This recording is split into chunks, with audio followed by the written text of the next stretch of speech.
ليه؟ هاخدها معايا المحل. نعم؟ محل ايه وتنزليها فين؟ ما انت نازله كمان المحل بتاعك، مش هنسيبها لوحدها في البيت. طب ما تسيبيها في البيت وتسكي عليها زي ما انا بعمل. سكي؟ ايوه تقفلي عليها يعني. لا انا مش عايزه اقفل عليها، انا عايزه انزلها معايا اسليها وتسليني. يا سلام، تكونش اختي قريبتك وانا معرفش. خالتي زي ما هي خالتك، and if you dare انزلي تحت في الحاره قولي انها مش خالتي. خلاص يا اختي هروح معاها وهنسيبك ونسك عليكي هنا لوحدك بقى كده. ماشي يا اختي روحي معاها. اه خديها احسن من حبستها برضك هنا. بس بقول لك ايه بقى والنبي يا اختي، بلاش عوجة اللسان والرطن بالاجنبي ده. ادام نويتي تنزلي استرزاقي هنا في الحاره النسوان مش هتفهمي. وانا من النهارده كل يوم بالليل ابقعد معاكي شويه اعدل لك لسانك ده واكسب فيكي ثواب، بدل ما انت عامله زي النسوان لا مؤاخذه كده. نعم. ايوه يعني هي الدنيا هتتهد. خير، عايزه مننا يا وش البومه تاني. ممكن تدخليني يا اختي؟ ايه الانكسار ده؟ خش.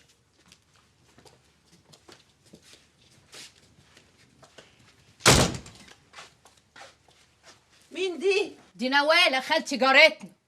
نعم، عاوزه ايه؟ عاوزه اطلب ايد الست جمالات للمعلم سلومه جوزي. يا نهار ابيض، يا الف نهار مبروك يا اختي. روحوا له الشربات اوام. ايه؟ استني يا خالتي، هو اي فرح تطلبي ايد مين لمين يا اختي؟ ده العته اللي بينا عايشين فيه ده. اطلب ايد الست جمالات للمعلم سلومه جوزي، شرع ربنا محلل للراجل 4، وانا بقى ست مؤمنه وطالبه الحلال لجوزي. حلال ايه يا وليه يا عايبه؟ يا حل وسطك يا بعيد. لو انت فاكره كل النسوان زيك خطافه رجاله ثم تعالي هنا بقى هو بقى يرجعك. عشان كده قومي من هنا زباله الحريم انت. قومي جاتك القرف. المحلل ومحلل. اطلعي يا اختي اطلعي، انا حق علينا انت هنا يا راجل يا قفص. اتفضلي. هقول ايه؟ ما هو انت لو راجل ما كنتش رجعتها بعد عملتها السودا وفضحتها ام جلاجل، لكن ازاي؟ راجل كل عيشته مع البهايم، اكيد طبعا كرفوا عليه. اتوكل على الله من هنا. جرى ايه يا ولاد؟ في ايه؟ ايه عاملين ريعه كده ليه؟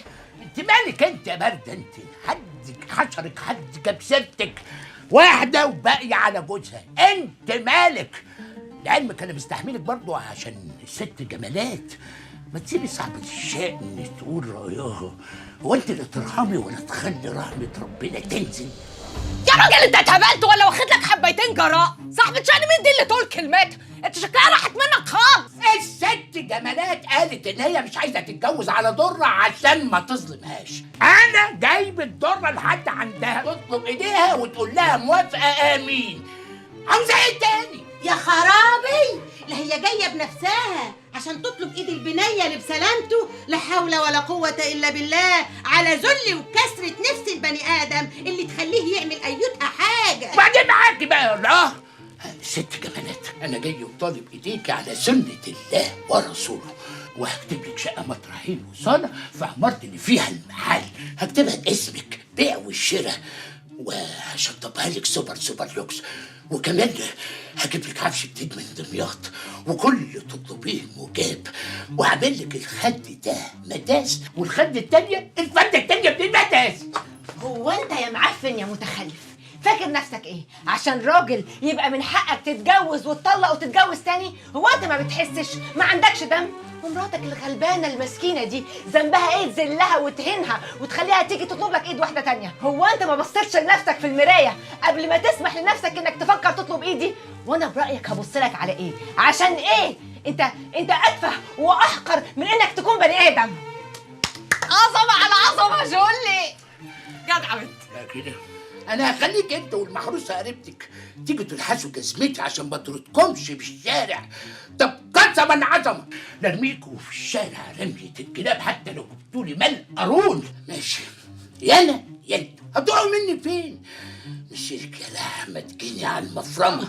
يلا انت واقفه هنا بتعملي ايه؟ ده هي انت ومراتك عليكوا على اللي عايز يعرف. شفتي يا كوريا الراجل الناقص قايل ده تكوا 60 نصيب عليكم كلكم. عملت لك اللي في دماغك، بس اديك شفت. هو احنا لينا غير بعض يا سلومه؟ ده انت اللي طلعت بيه من الدنيا. عاوز تبعني وعشان خاطر مين يا سلومه؟ اهي بعترض كرامتك في الارض وخليتك ما تسواش فردة شبشب مقطعه. بالراحه بالراحه، خف صابعك اللي عامله زي المخراز. ايه بتكبسي جاموسه؟ كفايه كفايه، جبتي تعبتني. بس الشهاده لله، الوليه اللي اسمها جمالات غلبانه، هي العقربه اللي اسمها كوريا دي اللي ورا كل المصايب. لكن انا هخرب بيت الاتنين. يا انا انت يا كوريا في البيت ده، يا انا انت يا كوريا، انت وقريبتك يا كوافرت الحمير. True copy of the original and no one can doubt it. It's a very nice piece. Thank you. You're welcome. Thank I you hope very to much. see you again. Okay, you're welcome. ادخل. انا اسف يا دكتور، هاجي لحضرتك بعدين. تعالى هنا. ايه؟ شايفني قالع هدومي؟ ايه عاوز ايه؟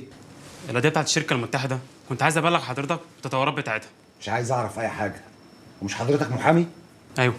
خلصها كلها من الالف للياء. انا دكتور؟ ايوه انت. وقول لي كمان زمايلك، اي واحد كنت مديه قضيه قبل كده يعمل فيها حاجه يخلصها. مش عايز اعرف اي حاجه عن اي قضايا، مفهوم؟ انا بديكوا فرصه عمركم، واللي هيفشل فيكوا هرميه بره وهجيب غيره، مفهوم؟ تحت امرك يا دكتور. اتفضل.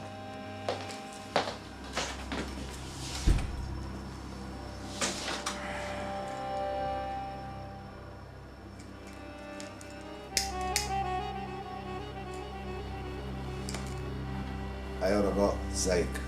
انت فين؟ عند ايه؟ دكتور التجميل؟ ما شاء الله. لا يا حبيبتي مش عايز حاجه، خليكي في اللي انت فيه. يلا سلام. بقول لك ايه هايدا هانم، ما تنزلي تشوفي باب الرزق الجديد اللي انت فاتحاه ده، لازم تهتمي بيه. نربي رجل جديده، امال ايه؟ مش محتاجه قاعده. امال انا جايباك ليه يا اسطى شكري؟ مش عشان تكلمها وتفهمها ونخلص من الموضوع ده؟ انا مش عايزه مشاكل مع الناس اللي في المنطقه كل يوم والتاني، وقلت لها هدفع لك فلوس تنكيس البيت عشان نخلص من سلوكه الجزار اللي بنط لنا كل شويه والتانيه وهي اللي مش راضيه. وانا قلت لك 100 مره دي امور شخصيه، بتحشري نفسك فيها ليه دلوقتي؟ ما قلنا بقى حوار مسمار جحا اللي عايزه تدبه لنا في قلب المكان ده مش هياكل. بقول لك ايه كفايه العرق الصعيدي اللي فاطط جوه نافوخك ده. الهانم عايزه تديلك مبلغ محترم، المبلغ ده هينفعك يا ست. اعتبريه مقدم جديد للايجار، اعتبريه بلاش مقدم جديد، اعتبريها جمعيه ودخلت فيها وانت قبضتيها الاول وبتقسطي بعد كده طرنشات يعني كل شهر، عشان نرمي المبلغ ده لسلومه الكلب عظمه ويتلهي فيها. نعم وهي هتفضل بقى قاعده هنا مصبحانا ومبسيانا لغايه ما الفلوس دي كلها تخلص؟ ليه يا خال؟ هو انت مش قلت لي انها كام اسبوع هتزح من هنا؟ ده على اساس ان انا اللي طايره من الفرحه بقعدتي هنا ومش عايزه امشي. اسمعيني كويس، الظابط اسمه ايه علاء ده جالي من فتره وقال لي انه البيت ده لازم يتنكس فورا، والا هيبقى فيه قضيه وهيضطروا يخلوا البيت من السكان. بس هو يعني يقدر يعطل شويه المحضر عشان يحل الموضوع بشكل ودي ومن غير مشاكل. الظابط ايه حلوه؟ جالك؟ ده امتى وفين ان شاء الله؟ والله ومشينا امورنا ونسيبنا الحكومه وبقينا قرايب. انا كم مره قلت لك بطلي اسلوبك الفالجر ده، انا ماليش دعوه. هو انا اللي رحت له؟ هو اللي جالي لحد هنا وخبط على الباب وقال الكلمتين دول ومشي. وماله يا ناس؟ فيها ايه؟ طالما الظابط ده طيب وابن حلال نخليه واقف بصدنا واحنا بندي المبلغ لسلومه عشان تبقى الحكومه شاهده على الفلوس. ايه اللي انت بتقوله يا اسطى شكري؟ ده ظابط مباحث. هو انت نسيت انا مين وبعمل هنا ايه؟ انت عايز تدخل ظابط مباحث في حياتي؟ واحنا مالنا يا اختي؟ هو احنا اللي دخلناه؟ ما هو اللي حشر نفسه بنفسه، هو اللي مش قاعد لا على حامي ولا على بارد من ساعه ما شافي، ده هو اللي مهزق نفسه عشان ده بيعمل عمايل الصراحه ما يعملهاش امين شرطه ولا عسكري. وانت فكرك انا ما شفتوش يوم ما جه يوم افتتاح المحل عشان يطل؟ شفته يا جولي، شفته هو ماشي فيا قمر عيش. هو انت شفتي يوم الافتتاح؟ ايوه يا اختي شفته. تعالى كده خال، تعالى خال والنبي معلش. شفته يا جولي. بقول لك يا حبيبتي اقعدي. انا عايزه انصحك نصيحه لوجه الله، مع انك ما تستاهليهاش بس انا انصحها لك برضه. بصي يا حبيبتي، سيبك بقى من جو الهوانم وجولي ومولي ودولي وهايدي ومايدي والجو ده. عيش عيشتك اللي انت عايشاها دلوقتي. يعني انت دلوقتي اسمك ايه؟ اسمك جمالات، وشكلك جمالات، وساكنه في بطن البقره، ومعاكي بطاقه بتقول انك جمالات، تحطيها كده في عين التخين. ده انا لو اتعكشت كده وخدوني على الاسم تروح انت تضمنيني وتطلعيني على انك جمالات، يبقى لازمته ايه بقى شغل القط والفار اللي انت عاملاه مع الظابط ده؟ ثم تعالي هنا، انا مش فاهمه هو ازاي مشكش فيكي لغايه دلوقتي. انا الصراحه لو مكان وظابط وانت بتعملي الحركات اللي بتعمليها دي كنت شكيت فيكي. واحده اول ما اشوفها تسورق، يا اما كده تروح وتزوغ مني في الكلام، هو في ايه؟ ده انا كنت قلت عليك يا اما تاجرة مخدرات يا اما لا مؤاخذة بتجري في الاعضاء البشرية. بصي يا حبيبتي فكي كده، فكي كده وخشي على الراجل بصدر عشان ما يشكش فيك. لو شك فيك هيقعد ينبش وراك، انت هتزعلي بعد كده. انا قلت اهو خلاص. الله عليك الله عليك يا كور يا بنت اختي. ايوه كده. يا سلام لما الغزاله تبقى رايقه.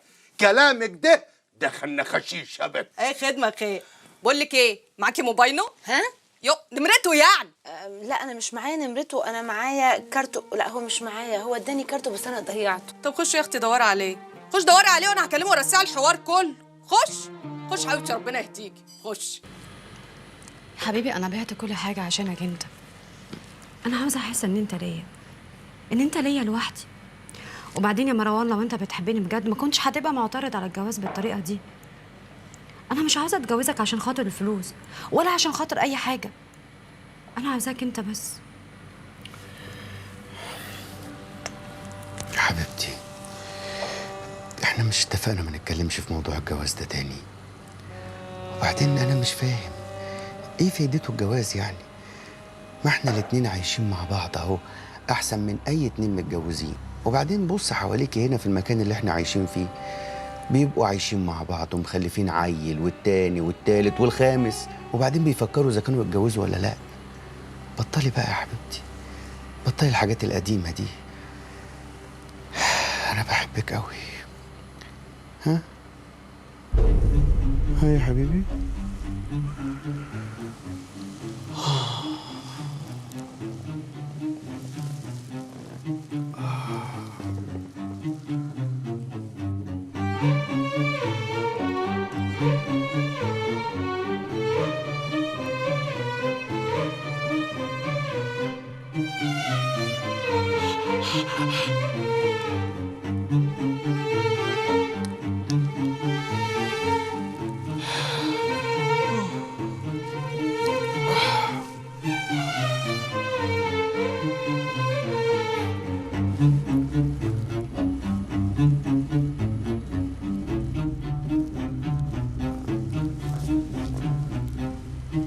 نم العوافة ورق العنب. نام يا أم.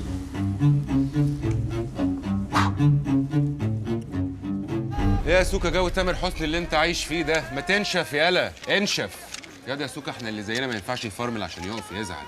احنا ياض عاملين زي الطور مننا لو عيطت الباقي التيران تدوس عليه. انشف يا سوكا، فك البت دي من دماغك. البت دي مش ليك ياض. واتقل وغني. الغنى ده هيخلي النسوان ياض تترمى تحت رجلك.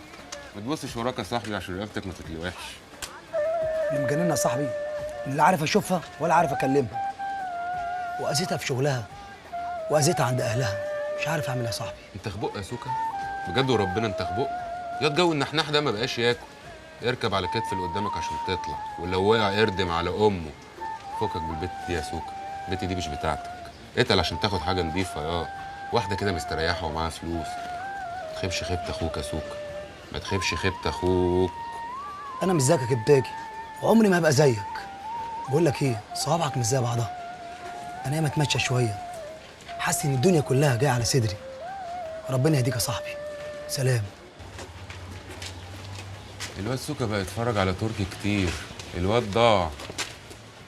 اللهم صل على النبي، ده كاظم الساير في الحاره عندنا ده ولا مين؟ الواحد ياض يا كبداكي طلع ليه في القيافه ولا كان عارف، فجاه اكتشفت ان انا سكسي اه.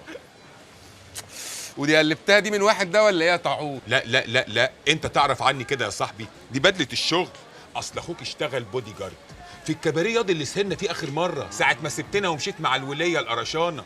شغل شمال بس شمال على نظافه، بالبدله والكرافته والشوكه والسكينه، تقلب الزبون بس هو بيقول لك ميرسي وشكرا وبرونتو. لعبت وارتاحت يا طاعون، لعبت وارتاحت.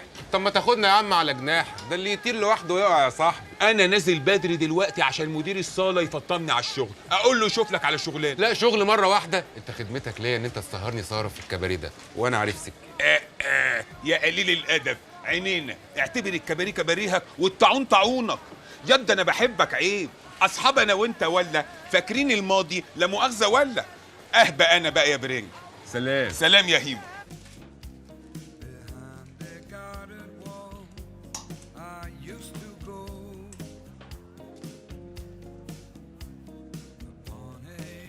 تعالي بصي بقى اهو، كله حطيت له ورق وطبقته. شوفي بقى انا عايزه منك حاجه مهمه. شوفي إيه يا يا أختي، سندوستي؟ عايزاكي تعملي ايه بقى؟ جلاليب بيض وطرح بيض، عشان النسوان اللي بتروح الحج بيبقوا عايزين يلبسوا كده. حاضر يا حبيبتي، هعمل لك كل اللي انت عايزاه. طب وبقول لك ايه؟ ايه؟ الواد سعد ابني لما يجي اوعي تدخليه الا لما تغطي بتوع دي يا اختي. ها ماشي، هغطيهم واتغطى انا. مساء الخير. انت مين يا ابني؟ ازيك يا امي؟ ايه؟ مساء النور. معلش انا ما اقصدش اخضك، هي كل مره بتيجي كده. اهلا وسهلا. انا الانسه كوريا كلمتني بخصوص موضوع البيت، وقلت لها ان انا حاجه استناها هنا عندك في المكان. وتستناها هنا ليه؟ البيت بيتها والشقه شقتها، انا مالي. ايوه ما انا عارف. انا قلت يعني اجي ابارك لك على المشروع الجديد بتاعك، خصوصا يعني ان يوم الافتتاح كانت الدنيا زحمه جدا وما عرفتش ادخل لك. ليه؟ هو انت كنت موجود يوم الافتتاح؟ هعتبر نفسي مش ضابط مباحث وهصدق انك ما شفتنيش. لا انا فعلا ما شفتكش. وبعدين انت بتحقق معايا ولا ايه؟ لا لا ابدا خالص. هو كل الموضوع يعني تقدري تعتبري نفسك انك مطلوبه امنيا، وانا بعتبر نفسي ضابط شاطر زي ما بيقولوا، وحاسس كده والله اعلم اني هعرف اوقعك. السلام عليكم يا سعاده الباشا.